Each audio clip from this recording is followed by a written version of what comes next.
अस्सलामुअलैकुम and hello everyone. कैसे हैं आप सब? उम्मीद करती हूँ अच्छे ही होंगे। अल्हम्दुलिल्लाह हम भी सब ठीक हैं। आज मैं आप सबसे एक बहुत ही ज़रूरी और दिल से जुड़ी हुई बात शेयर करने वाली हूँ। आज का टॉपिक ऐसा है जो हम सबकी ज़िंदगी से जुड़ा हुआ है, लेकिन अफ़सोस हम में से ज़्यादातर लोग इस पर ध्यान ही नहीं देते। कई बार हमारी ज़िंदगी में सब कुछ ठीक चल रहा होता है, दिल खुश होता है, घर में सुकून होता है, लेकिन अचानक बिना किसी वजह के परेशानियाँ आने लगती हैं। दिल बेचैन रहने लगता है और हम समझ ही नहीं पाते कि आखिर क्या हो गया है, क्या कमी हो गई है। आज मैं आपसे बताने वाली हूँ वो 6 बातें जो हर किसी से शेयर नहीं करनी चाहिए, क्योंकि यही बातें अक्सर नज़रे बद, हसद और दिल की जलन का सबब बन जाती हैं। तो बने रहिए मेरे साथ और एक-एक पॉइंट को ध्यान से सुनिए। तो चलिए फिर शुरू करते हैं। पॉइंट नंबर 1 है, अपनी खुशियों का हर जगह ज़िक्र मत कीजिए। देखिए, खुश होना कोई बुरी बात नहीं है। अल्लाह ने अगर आपको नेमत दी है तो उस पर शुक्र अदा करना चाहिए, लेकिन हर खुशी का ढिंढोरा पीटना अक्लमंदी नहीं है। हर मुस्कुराता चेहरा आपकी खुशी में शरीक हो, ये ज़रूरी नहीं। कई लोग ऐसे होते हैं जो सामने से तो माशाअल्लाह कहते हैं, लेकिन दिल के अंदर जलन और हसद पाल लेते हैं। बिना कुछ कहे भी नज़र लग जाती है और फिर हम कहते हैं कि पता नहीं, सब ठीक था, अचानक क्या हो गया। याद रखिए, खुशियाँ दिल में रखी जाएं तो ज़्यादा देर टिकती हैं। देखिए, नज़र है ना, बरहक है, वो नज़र तो लगती है। अल्लाह ताला ने कुरान में भी उसका ज़िक्र किया है। पॉइंट 2, अपने आने वाले कल के प्लान के बारे में सबको मत बताइए। हम अक्सर बहुत जोश में आकर अपने सपने, अपने इरादे, अपने प्लान सबके सामने रख देते हैं, लेकिन हर सुनने वाला दुआ देने वाला नहीं होता।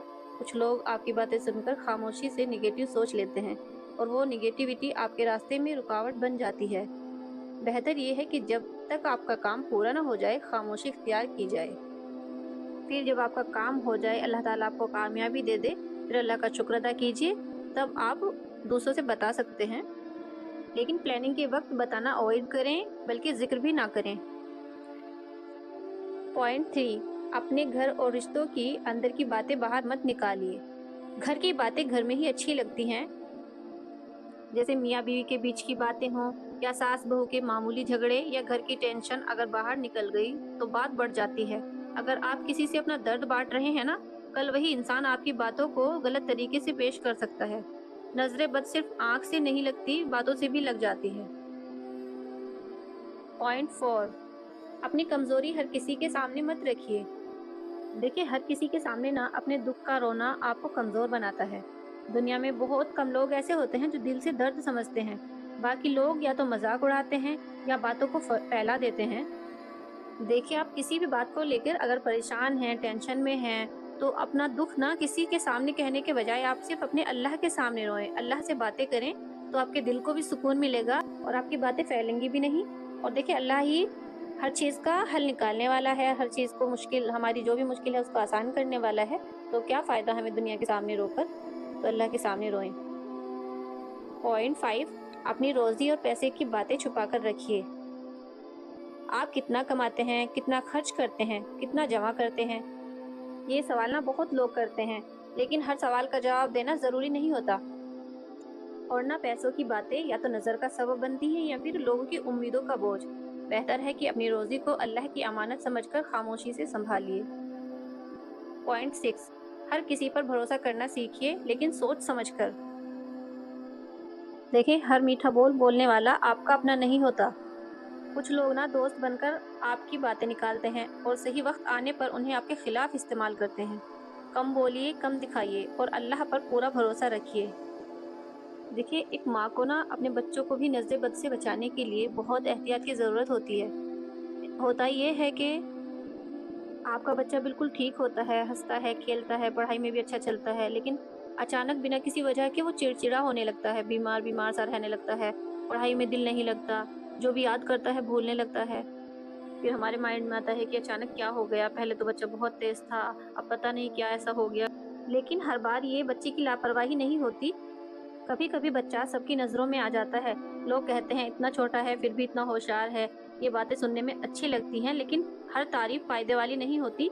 नजरे बद का असर सबसे ज़्यादा दिमाग और ध्यान पर पड़ता है। इसलिए पढ़ाई के साथ साथ बच्चों को रूहानी हिफाजत भी बहुत ज़रूरी है। बच्चों को सुलाते वक्त उनके माथे पर हाथ रखकर दुआ पढ़ना, ये छोटी सी दुआ बहुत बड़ा असर रखती है। तो अब देखिए, हम करेंगे क्या, दुआ पढ़ें बच्चों के लिए और دعا کریں بھی اللہ تعالیٰ سے اور دعا پڑھیں بھی۔ تو بچوں کو نظر بد سے بچانے کے لیے ہم کیا کریں گے، بچوں کے سر پر ہاتھ رکھ کر جب وہ سو جائے 3 کلنا 3 بار پڑھنے ہیں اور بچوں کو پھونک دینے ہیں، مطلب قل هو اللہ احد، قل اعوذ برب الفلق، قل اعوذ برب الناس، یہ تینوں کل ہے نا ہمیں 3 بار ہی پڑھنے ہیں اور بچوں پر پھونک مار دینی ہے۔ اور آیت الکرسی صبح شام پڑھیے، ہو سکے بچے کو سکھا دیں تو بچے بھی خود سے بچوں کو بھی پڑھائیں، اور جب گھر سے باہر نکلیں انہیں گھر سے باہر جانے کی دعا بھی پڑھائیں اور ماشاءاللہ کہنے کی عادت بنائیں، اور اس عمل کو ڈیلی کرنے کی عادت بنا لیں۔ کبھی آپ زیادہ بزی ہوئے کوئی دن ہو گیا نہیں کر پائے تو کوئی مسئلہ نہیں ہے، لیکن ہاں زیادہ تر آپ کرتے رہیں تو انشاءاللہ آپ کے بچے نظر بد سے محفوظ رہیں گے۔ دیکھیے دعا اور حفاظت ماں باپ کی ذمہ داری ہوتی ہے۔ اچھا، تو یہ تھے آج کے کچھ پوائنٹس۔ آج کا ولاگ بنانے کا میرا مقصد کسی کو ڈرانا نہیں تھا بلکہ آگاہ کرنا تھا، کیونکہ ہم ہر چھوٹی پریشانی کا حل دنیا میں ڈھونڈنے لگتے ہیں لیکن روحانی وجہ کو نظر انداز کر دیتے ہیں۔ یاد رکھیے، ہر بیماری دوا سے ٹھیک نہیں ہوتی اور ہر پریشانی کی وجہ دکھائی نہیں دیتی، خاص کر جب بات ہمارے بچوں کی ہو تو زیادہ ہوشیار رہنے کی ضرورت ہے۔ اپنے بچوں کو سب کی نظروں کے سامنے کم لائیں، ان کی تعریف خود تک رکھیں اور انہیں اللہ کی امانت سمجھ کر دعاؤں میں ڈھک کر رکھیں۔ بہت سی باتیں ایسی ہوتی ہیں جو ہماری زندگی پر گہرا اثر ڈالتی ہیں، خاص کر ہمارے بچے، ہمارا گھر، اور ہمارے سکون پر، لیکن ہم نہ تب تک نہیں سمجھتے جب تک نقصان سامنے نہ آ جائے۔ اس لیے جب کوئی بات نصیحت کے طور پر کہی جائے تو اسے برا نہیں سمجھنا چاہیے، کیونکہ ہر بولنے والا آپ کو نیچا دکھانے کے لیے نہیں بولتا۔ کچھ لوگ صرف آپ سے اس لیے بولتے ہیں تاکہ آپ پہلے سے باخبر رہیں، ہوشیار رہیں اور بعد میں پچھتانا نہ پڑے۔ میرا مقصد بھی آج کسی کو ڈرانا نہیں تھا بلکہ آپ سب کو پیار اور احساس کے ساتھ ان باتوں کو آگاہ کرنا تھا، تاکہ ہم اپنی زندگی، اپنے بچوں اور اپنے سکون کی حفاظت پہلے سے کر سکیں۔ تو میرا یہ ولاگ تھا نظر بد سے بچنے کے لیے۔ اگر آپ کو یہ پسند آیا ہو تو لائک کریں، شیئر کریں ایک دوسرے کے ساتھ، اور میرے چینل کو سبسکرائب کریں۔ آج کے ولاگ میں بس اتنا ہی، انشاءاللہ ملتی ہوں پھر نیکسٹ ولاگ میں۔ جب تک کے لیے اللہ حافظ۔ دعاؤں میں یاد رکھیے گا، اچھا سوچیے، اللہ کو یاد رکھیے، کیونکہ اللہ کی یاد میں ہی زندگی کا سکون ہے۔